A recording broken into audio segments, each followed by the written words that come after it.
Like I said before, you have to identify the assertion before you actually check the table or the graph.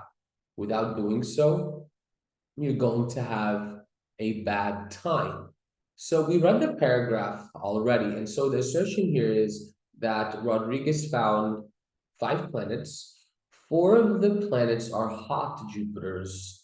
One is a warm Jupiter. So which answer supports the assertion from the table? Now, one important thing you guys need to understand is what is the hot Jupiter?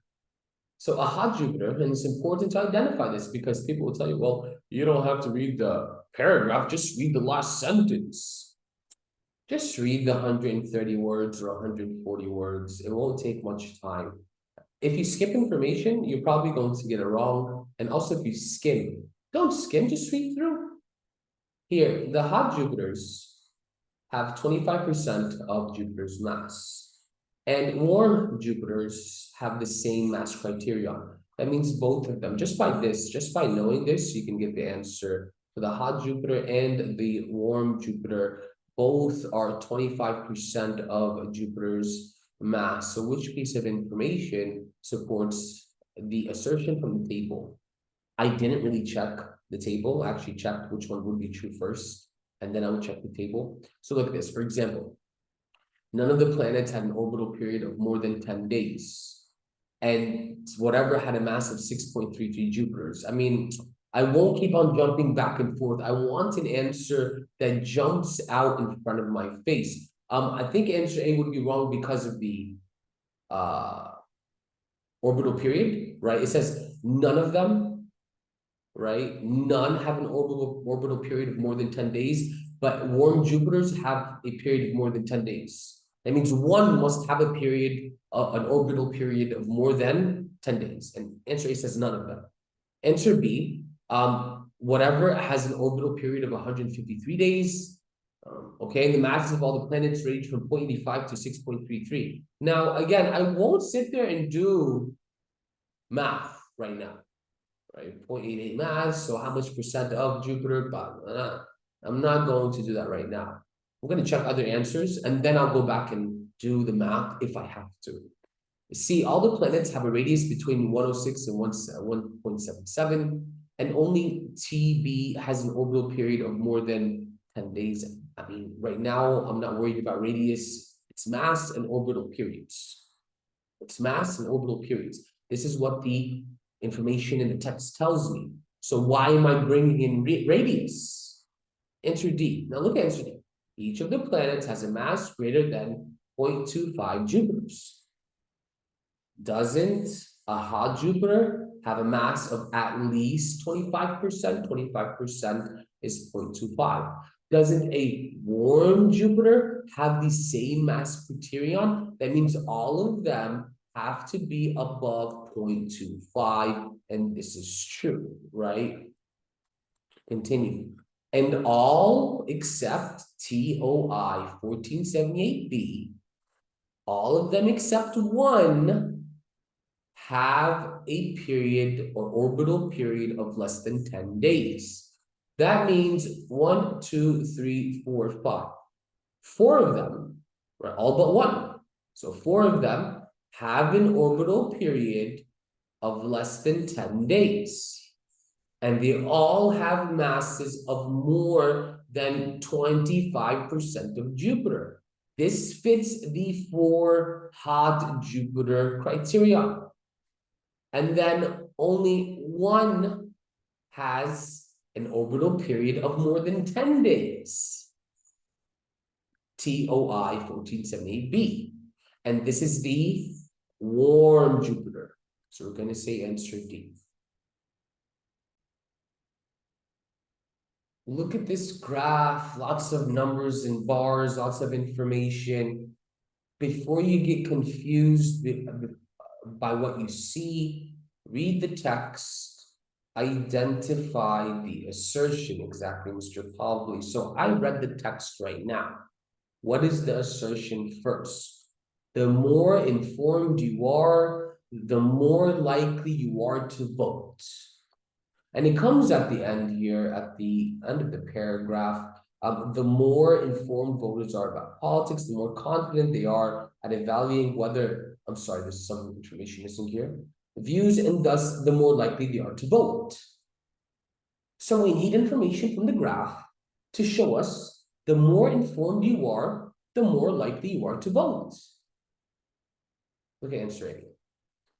At each point in the scale, high information voters, that means people who are informed, were more likely than low information voters to vote. Answer A. Look at that. Let's make sure it's true also. High information, they are, probability of voting in each category, they're likely to vote. That's the assertion. My answer is A. Answer B, only low information, always eliminate only, none, and never. Voters who identify independent at voting probably below 50%. I need to vote this. I need to support the assertion, not an answer that I think that sounds correct. The closer that low information voters are to the end of the political orientation scale, the more likely they were to vote. I mean, but this goes against the assertion. The assertion is the more information you have, the better. So even if it could be true in the table or the graph, it still has to support the assertion. High information voters are more likely to identify strong Democrats or strong Republicans than low information voters. This is off topic because it's about how likely you are to vote, not your political orientation. As we've stated over and over again, make sure you take your time, make sure you read the text. This isn't old SAT where you have to read 900 words. No, Mr. Harminer, 900 words in 3 minutes. No, take your time. If you take your time and read this information, it'll take no more than 40 seconds. Another 30 seconds to answer the question, and you're not stressed. By rushing through the text, you're stressing yourself. And by stressing yourself, you reduce focus. And by reducing focus, you're probably going to get the answer incorrect. So what is the prediction here? We read the text. What is the prediction? That as adults, these young Anishinaabe kids, right? This is Ontario, Canada. You guys know in Ontario, Canada killed these kids up until like 2005 or something like that. It's terrible. Anyway, I won't get into that in the video. So, as adults, or these kids were taught their culture and their language in school. When they grew up and they left school and became adults and had families, they taught, or maybe not have families, right? The younger generations, the other kids, they taught these younger kids the language and the culture. That's the prediction, right? Because in the school, these kids learned their language and culture, which made them more fluent and more proud of their language and culture. And so they taught the younger generations their language and cultures. That's the prediction. So as adults, they are proud of their language and culture. Okay, right? That's if they survived the Catholic schools in Canada, which killed them and buried them. Anishinaabe's adults who didn't attend the school feel roughly the same degree of cultural pride as former students of the school feel.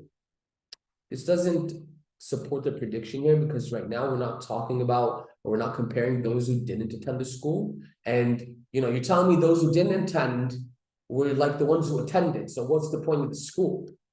Answer B, after transferring to the school, new students experience an increase in both fluency and academic performance overall. The prediction is about adults, right? When they leave school, right here, right? That these adults, so it's not about transferring the kids to another school. The prediction is about adults, not students in school. C, as adults, former students of the school are likely to continue living in their community as individuals who didn't attend the school. How does this support the prediction? It's the school that gave them more fluency and a deeper understanding of the culture, which made these people teach younger generations. Answer C is saying, well, the school doesn't make much of a difference. Answer D, as they complete their secondary and higher education, right, which is university, former students of the school experience no loss of fluency or cultural pride. Answer D, because answer D is basically telling us when they finish in school and they go out on their own to higher education, their pride is still intact, of their cultural pride is still intact, and their linguistic fluency is still intact. And this matches the prediction because later on, these adults teach younger children.